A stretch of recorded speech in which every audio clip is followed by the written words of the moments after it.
Imagine कीजिए कि आप अभी एक हॉस्टल में पढ़ाई कर रहे हैं एंड उसी समय उसी हॉस्टल के कमरे में जो लाइट्स फ्लिकर कर रही है, आपके अलावा उस कमरे में कोई है नहीं उसे महसूस करने के लिए, सिर्फ आप अकेले। जब उस कमरे में लाइट फ्लिकर कर रही है तो उसी समय उसी कमरे में 3 बार कोई दस्तक देता है।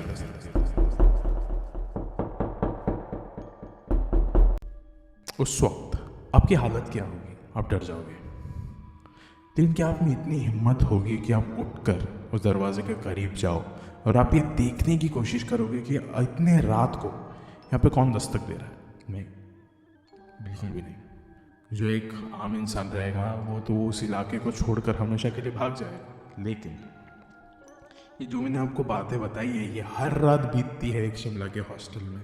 शिमला में कॉलेज है जिसका हॉस्टल वहीं पे है एंड हर रात को वहाँ के जो बच्चे हैं उनको कुछ ऐसी चीज़ों का सामना करना पड़ता है जो आई गेस ह्यूमन नहीं है, पूरी तरीके से पैरानॉर्मल है। जो वहाँ के बच्चे वहाँ पे फेस करते हैं वो बहुत ही ज़्यादा खतरनाक है।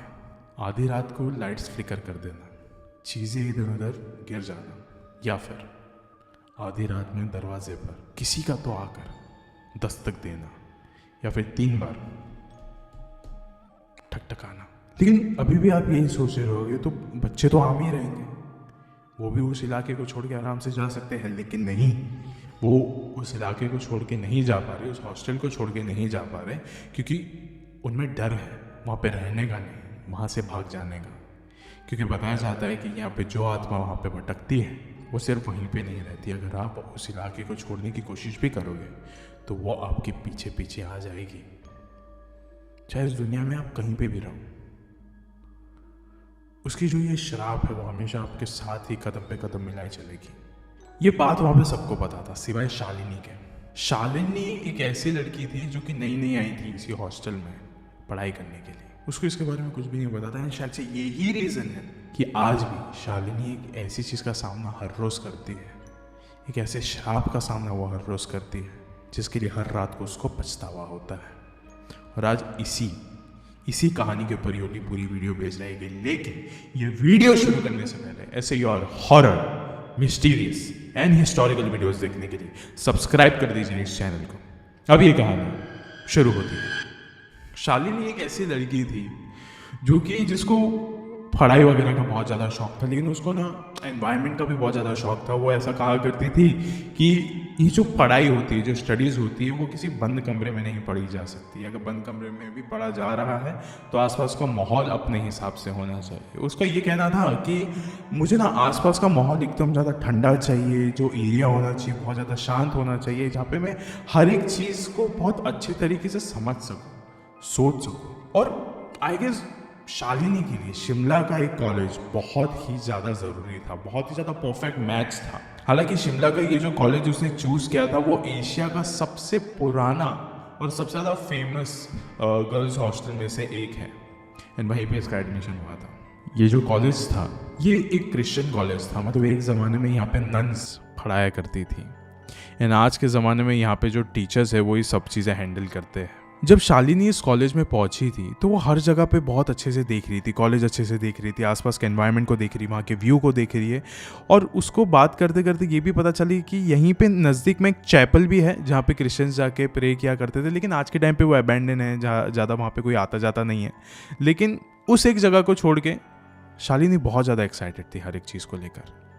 अब फाइनली उसको एक रूम भी अलॉट हो गया वहाँ पे एडमिशन के बाद। उसने अपने रूम का सब एड्रेस वगैरह पता किया और वो उसी कॉलेज के हॉस्टल में था। वो हॉस्टल के उस रूम नंबर के पास गई। जैसे वो अंदर घुसी उसने सबसे पहली चीज़ देखी कि उसकी एक रूममेट है जो कि सामान को अनपैक नहीं कर रही थी बल्कि पैक कर रही थी। सामान बांध कर वो कहीं तो जाने की तैयारी कर रही थी। फिर शालिनी जैसे अंदर की उसने ये सब कुछ देखा। फिर शालिनी ने पूछा, हेलो मेरा नाम शालिनी है, क्या आप ही मेरी रूममेट हो? और फिर उस लड़की ने उसको कहा कि हाँ मैं ही आपकी रूममेट हूँ और मैं भी थोड़ी देर के लिए कहीं जा रही हूँ लेकिन मैं वापस आ जाऊँगी, उसमें कोई प्रॉब्लम नहीं है, मैं वापस आऊँगी, ज़रूर आऊँगी। ये जो अंत में उसने 2-3 चीज़ें कही थी ना शालिनी को, वो थोड़ा ना एकदम ऊंची आवाज़ में कही थी, जैसे कि वो उसको ही नहीं बहुत सारे लोगों को सुनाना चाहती वाली आवाज़। फिर शालिनी ने कहा कि हाँ ठीक है, मुझे कोई भी दिक्कत नहीं है इस चीज़ से, मैं पहले भी बोर्डिंग स्कूल्स में रह चुकी हूँ, मुझे आदत है इन सब चीज़ों की। और शालिनी को तो एकदम बहुत ज़्यादा एकदम ओकेश लग रहा था अब सब चीज़, क्योंकि अभी पूरा कमरा उसके पास रहेगा, लाइक वो जो चाहे वो कर सकती थी। अब ये शालिनी की यहाँ पे फर्स्ट रात थी, एकदम पहली। वो आराम से अपने कमरे में लेटी हुई थी, रात के कुछ 11 साढ़े 11 बज रहे थे। वो अपने कमरे में अपने बिस्तर पे लेट के एक मूवी देख रही थी। अचानक से ना उसके पास के ही एक टेबल से नीचे कुछ तो गिरने की आवाज़ आती है, जोर की। इसका ध्यान पूरा उस टेबल की तरफ चला गया। इसने पीछे मुड़ के देखा एंड वाकई में नीचे कुछ तो गिरा हुआ था। ये उठी एंड उठने के बाद ये वहाँ पे जाके उसने चेक किया तो नीचे एक रोजेरी क्रॉस पड़ा हुआ था। शालिनी ने कहा, मैं ना क्रिश्चियन हूँ ना कैथोलिक हूँ, ये मेरा तो नहीं है। जो मेरी रूममेट थी जो अभी कुछ दिनों के लिए गई है, उसने अभी अपना सारा सामान पैक कर लिया था और उसका नाम उसने रिया बताया, जो कि क्रिश्चियन या फिर कैथोलिक दोनों ही नहीं लग रहा, तो ये उसका भी नहीं हो सकता। वो बस ये सोच रही थी कि ये जो क्रॉस है यहाँ पे आया कैसे। शालिनी ने अभी इसके बारे में ज़्यादा कुछ सोचा नहीं। वो गई अपने बिस्तर पे वापस से और जाके मूवी देखने गई। अभी मूवी देखते देखते उसको बज गए थे आधी रात के 3 बज चुके थे। आधी रात के 3 बज रहे एंड अभी नाउ शी वाज लाइक कि अभी अगली ही सुबह अभी कॉलेज का ओरिएंटेशन है, सब कुछ कॉलेज का टूर मिलने वाला है, क्या होगा कैसे नहीं, सब्जेक्ट्स वगैरह बताएंगे, बहुत ज़्यादा काम है, इट्स बेटर कि मैं सो जाती हूँ, ऑलरेडी रात के 3 बज चुके हैं, सो जाती हूँ मैं। फिर उसने वो उठी एंड उठ के वो बस लाइट बंद करने जा रही थी एंड उस समय दरवाजे से 3 बार कोई तो नॉक करता है। उसने कहा, आधी रात को 3 बज रहे हैं, हर किसी के क्लास से सुबह है, 6-7 बजे के अराउंड, इस समय कौन हो सकता है, कोई तो मजाक ही कर रहा होगा मेरे साथ। फिर उसके बाद जस्ट ऐसे देखने के लिए वो अपने दरवाजे के करीब गई एंड एक बार पूछती है, कौन है। फिर दूसरी बार पूछती है, इस दरवाजे के उस पार कोई है क्या। बाहर से कोई जवाब नहीं आता, सिर्फ खामोशी थी। एंड अचानक से ना वो जो रोजेरी क्रॉस था वो वापस से उसके टेबल से नीचे गिर जाता है एंड एक बार नॉक आता है। पीछे मुड़ती हुई उसने सीधा दरवाज़ा खोला और बाहर देखा, बाहर कोई भी नहीं था, सिर्फ पूरे लॉबी में था तो सिर्फ अंधेरा। उसने कहा कि शायद से हो सकता है कि जो सीनियर्स है वो मेरे साथ मजाक करने की कोशिश कर रहे हो सकता है कि कोई बच्चा हो जिसको ऐसा जस्ट पता लगा हो कि मैं यहाँ पे नई आई हूँ तो मेरे साथ मजाक किया जाए। उसने कहा कि रात बहुत ज़्यादा हो चुकी है, कल मुझे इंपॉर्टेंट काम है। उसने दरवाज़ा लॉक किया, गई अपने बिस्तर पे जाके सो गई। अगली सुबह वो उठती है, अपने पूरा कॉलेज का टूर लेती है एंड सीनियर्स के पास जाके एक बात कहती है कि आधी रात में पता नहीं कैसे लेकिन मेरे दरवाजे पे किसी ने तो दस्तक दी थी और मेरे को पता नहीं वो कौन था। फिर वो जो दोनों सीनियर्स थे वो एक दूसरे को देखने लग गए एंड फिर शालिनी ने पूछा कि आपके साथ कभी ऐसा हुआ है क्या, आप तो यहाँ पे कई सालों से रह रहे हो। फिर उन दोनों सीनियर्स ने कहा, हाँ होता है, लाइक ऐसा हर हफ्ते नहीं होता लेकिन हर रात को होता है हमारे साथ ही। लेकिन मेरा एक सवाल है, आपने कहीं दरवाज़ा तो नहीं खोला था ना। फिर शालिनी ने कहा कि मैं ऐसा किसी से डरती वगैरह नहीं हूँ, अंधेरे से भी नहीं डरती, लेकिन एक चीज़ समझ में नहीं आया कि ये जो प्रैंक है ये मेरे साथ हुए है लेकिन आपके साथ ये प्रैंक रोज कैसे हो सकता है। फिर वो जो सीनियर्स थे उन्होंने कहा कि ये कोई प्रैंक नहीं है, सालों से हम लोग यहाँ पे रह रहे हैं एंड सालों से यहाँ के हर एक इंसान के मुंह से ये वाली शब्द निकलती है कि आधी रात को जब भी कोई भी आपके दरवाजे पर दस्तक दे तो दरवाज़ा ना खोलिएगा। दस्तक सिर्फ 3 बार होगी आपसे अनुमति मांगने के लिए, उसके बाद शायद हो सकता है कि वो जो दस्तक है और ज़्यादा तेज़ हो सकती है। तभी आपको डरना नहीं है, बस अपने बिस्तर पे जाके सो जाना है। बताया जाता है कि हमारे इस हॉस्टल के गलियारों में किसी तो नन की आत्मा भटकती है, वो हर एक कॉलेज स्टूडेंट के दरवाजे पर आके दस्तक देती है आधी रात को और जो भी दरवाज़ा खोल लेता है वो उसकी जान ले लेती है। और ये चीज़ सच है, यहाँ के प्रिंसिपल्स भी इस बात को मानते हैं। वो सीनियर जैसे ही ये सब कुछ बोल रही थी, शालिनी ने उसको बोला कि 1 सेकंड रुको, और जोर जोर का वो हंसने लग गई। उसने कहा कि ये बड़ा अच्छा तरीका ढूंढा है आजकल के सीनियर्स ने कि मतलब रैगिंग नहीं तो यही सही, ये भी बड़ी अच्छी तरीके की रैगिंग कर लेते हो आप लोग। फिर वो सीनियर्स ने कहा, नहीं ऐसा नहीं है, मैं इस चीज़ पे मजाक कैसे कर सकती हूँ। फिर शालिनी ने कहा कि अरे मैं बचपन से बोर्डिंग स्कूल्स में रह रही हूँ, ये भूतों के किस्से बहुत ज़्यादा सुने हैं मैंने, ऐसा कुछ भी नहीं होता है, मुझे डराने का कोई फ़ायदा नहीं है। मैं अंधेरे से भी नहीं डरती हूँ, अकेले रहने से भी नहीं डरती हूँ, जो आजमाना है आप आजमा लो। अब ये सारी बातें तो हो रही थी, फिर आती है उसी दिन की रात, क्योंकि अगले दिन से कॉलेज शुरू होने वाला था, तो ये जल्दी जाके सो गई। शालिनी बहुत ज़्यादा एकदम गहरी नींद में थी, लेकिन अचानक से वो कांपते हुए उठी, मानो उसके कमरे के इर्द गिर्द का जो इलाका था, जो उसका कमरा ही था, वो बहुत ही ज़्यादा ठंड से भर चुका था। ठंडी बहुत ज़्यादा बढ़ चुकी थी। वो उठी, उसने बगल वाले जो बेड था रिया वाला, जहाँ पे अभी रिया नहीं रहती थी, वहाँ से उसने उसका कंबल उठाया और अपने बेड पे आके एक और एक कंबल लेके सो गई। वो जैसे ही सोई, उसी दौरान उसने देखा कि बाहर से जो गलियारा है दरवाजे के उस पार से, कोई तो जोर जोर का चलते हुए आ रहा है। ऐसा लग रहा है किसी ने बूट्स पहने हैं, जोर जोर सा पैर मार मार के कोई तो चलते हुए आ रहा है। एंड ये उसी के दरवाजे के करीब आया। अभी तक जो शालिनी थी, उसने अपनी नज़रें, अपनी आंखों को बंद नहीं किया, तो उसको ऐसा लग रहा था शायद से अभी कोई आएगा और दरवाज़ा नॉक करेगा, लेकिन काफ़ी देर तक किसी ने नॉक नहीं किया। उसने इंतज़ार किया, किसी ने नॉक नहीं किया। अभी थोड़ी देर के लिए उसने अपनी आंखें बंद करी, एंड उसी समय 3 बार नॉक होता है, लेकिन ये बार आवाज़ ज़्यादा तेज़ थी, जैसे कि कोई बहुत एग्रेसिवली ठोका है ये बार। शालिनी की नज़र सीधा घड़ी की ओर गई कि कितने बज रहे हैं।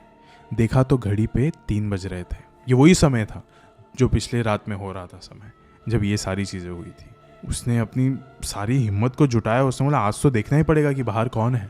उसने गई और सबसे पहले लाइट ऑन करने की कोशिश करी उसके कमरे की। लाइट ने 2 बार फ्लिकर किया और वापस से बंद हो गई। रोशनी नहीं थी, अंधेरा था। लेकिन अब उसने बोला कि no matter whatever happens, कुछ भी हो जाए, लेकिन मैं ये दरवाज़ा खोल के रहूँगी। ये उसने ठान ली। जैसे ही शालिनी ने बोला दरवाज़ा खोला, वापस से उसको और कुछ नहीं दिखा, सिर्फ अंधेरा। लेकिन उसके दरवाजे के एकदम सामने एक लंबा सा गलियारा, एक लंबा सा कॉरिडोर था, जिसके एकदम एंड पे एक लाइट जली हुई थी। एंड उसके ठीक नीचे एक औरत खड़ी थी, जिसने नन के कपड़े पहने हुए थे। बहुत भयानक सी लग रही थी वो, जैसे कि ना जानो कितने सालों पहले इसकी मौत हो गई हो, लेकिन फिर भी वो रात के इस अंधेरे में वहाँ पे खड़ी है, जैसे कि कुछ तो काम करने आई है, किसी तो काम को अंजाम देने आई है। लेकिन इससे पहले वो कुछ भी सोचे, उसने दरवाजे को एकदम जोर का बंद कर दिया। शालिनी ने, उसकी दिल की धड़कनें एकदम तेज हो गई थी। उसने कहा कि ये कोई सीनियर नहीं है जो मेरे साथ मजाक कर रहा है। ये जो भी चीज़ है ये जीवित नहीं है, ये जिंदा नहीं है।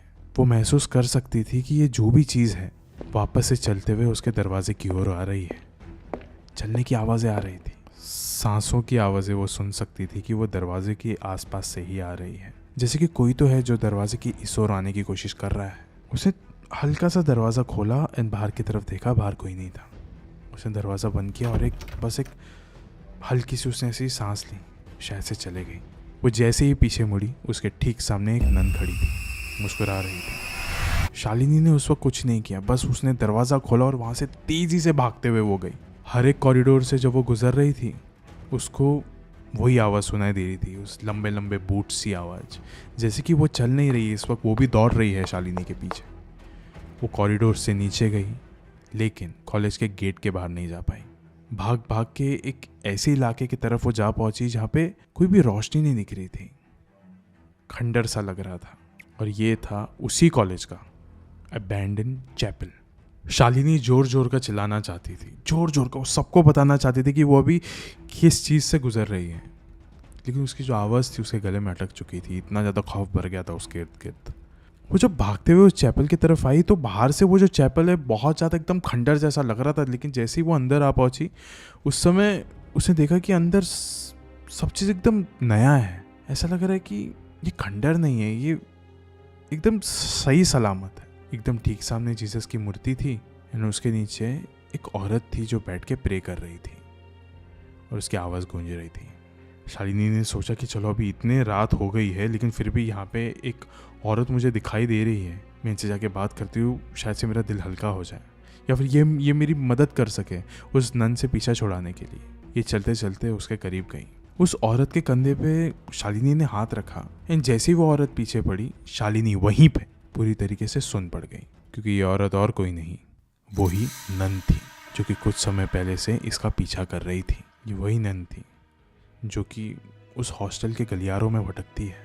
अभी कुछ घंटों बाद की बात है, जब हॉस्टल के बाकी सारे लोग आए उन्होंने देखा कि ये जो चैपल है इसका दरवाज़ा खुला है। सब लोग अंदर घुस के देखे तो वहीं पे उसी चैपल के अंदर शालिनी बेहोश पड़ी मिली। सब लोग ने उसको उठाने की कोशिश करी, लेकिन उसकी जो हालत थी बहुत ज़्यादा अजीब थी। पूरी तरीके से ठंडी पड़ चुकी थी वो, उसकी आंखें एकदम खुली खुली थी, जैसे कि कुछ तो देख के घबरा गई हो। बस अब वो दिन है और आज का दिन है। रिया जो उसकी रूममेट थी, जो वो घर छोड़ के चले गई थी, वो कभी भी वापस नहीं आई है उस हॉस्टल में। नो मैटर उसने पूरी फीस क्यों ना भर दी हो, लेकिन फिर भी रिया कभी वापस नहीं आई। जहाँ तक बात शालिनी की है तो वो उस हॉस्टल से कभी जा नहीं सकी, कभी जा नहीं पाई। या फिर हो सकता है कि कोई और ऐसी शक्ति है जो शालिनी को वहाँ से जाने नहीं देना चाहती। जो भी है गाइस, मुझे ऐसा लगता है कि ये हमारे देश की one of the most haunted hostel में से एक है, जो कि शिमला में है। ऐसा बताया जाता है कि कई सालों पहले इसी कॉलेज में एक नन रहा करती थी, जो कि बच्चों के प्रति बहुत ज़्यादा कठोर थी, बहुत ज़्यादा स्ट्रिक्ट थी। ऐसा बताया जाता है कि वो जो नन थी वो उन्हीं बच्चों को लेकर बहुत ज़्यादा स्ट्रिक्ट थी जो कि पढ़ाई लिखाई में ध्यान नहीं देते थे, रूल्स एंड रेगुलेशन का अच्छे से पालन नहीं किया करते थे, या फिर वो बच्चे जो कि आधी रात को जागे रहते थे। यह नन का ना उस समय एक नॉर्मल सा रूटीन था कि आधी रात को 3-3:30 बजे के अराउंड वो हमेशा उस कॉलेज के गलियारों में घूमती थी, भटकती थी और हर एक दरवाजे पे जाके दस्तक देती थी और 3 बार नॉक करती थी। और नॉक करने के बाद जो भी दरवाज़ा खोल देता था ये उसको एकदम स्ट्रिक्ट पनिशमेंट देती थी, क्योंकि उनका मानना था कि आधी रात को 3 बजे हर कोई सो जाना चाहिए और नॉक की भी आवाज़ किसी को सुनाई नहीं देना चाहिए। लेकिन जो बच्चे थे ना वो भी इक्वली बहुत ज़्यादा नफरत करते थे इस एक पर्टिकुलर नन से, और ये जो औरत थी उससे भी ये चीज़ झेली नहीं गई। वो उसी कॉलेज के चैपल में गई, अपने आप पे पेट्रोल छिड़का और अपने आप को जिंदा आग लगा दिया और उसकी मौत हो गई। तब से ऐसा बताया जाता है कि हर रात को ये जो नन है उसी कॉलेज के गलियारों में भटकती है और हर एक कमरे के पास जाकर आधी रात को 3 बजे दस्तक देती है और 3 बार नॉक करती है। जिसने भी दरवाज़ा खोल दिया ये इसको परेशान करने लग जाती है, और कोई भी अगर उस हॉस्टल को छोड़ने की कोशिश करती है तो इसका श्राप हमेशा उसके साथ रहता है। वो लोग जहाँ पे भी जाएंगे ये नन को वहीं पे उनको देखना पड़ेगा। ये अगर सोने की भी कोशिश करेंगे तो उनको लगेगा कि उनके ही बगल में एक और एक नन लेटी हुई है। आज इस वीडियो के अंत में ना मैं आपसे बस इतना कहना चाहूँगा कि जब भी कोई भी आपको कोई चेतावनी दे कि इस इलाके में मत जाओ, सीरियसली होके बोले तो उसकी बात मान लिया करो, क्योंकि ऐसा हो सकता है कि उस इलाके में वाकई में कोई ना कोई चीज़ भटकती हो और कोई इंसान एकदम तहे दिल से आपको उस जगह पे जाने से रोकना चाहता हो, लेकिन आप सिर्फ अपने मस्ती के करके, सिर्फ अपने कूल एटीट्यूड की वजह से आप उस इलाके में चले जाते हो, फिर आप फंस जाते हो। एक बार आप फंस गए, एक बार ऐसी कोई भी प्रेत आत्मा आपके पीछे पड़ जाए तो अगर वो आपसे खेलना चाहेगी तो आपको खेलने देना पड़ेगा। अब वो ज़िंदगी आपकी नहीं उसकी बन चुकी है। थोड़ा भी इस वक्त आपने उसको मना करने की कोशिश करी वो सीधा आपकी जान ले लेगी। हो सकता है कि अभी भी आप किसी न किसी ऐसे इलाके में बैठे हो जहाँ पे किसी ने आपको जाने से रोका हो और वही आत्माएं आपके इर्द गिर्द घूम रही हो सकता है। शुक्रिया।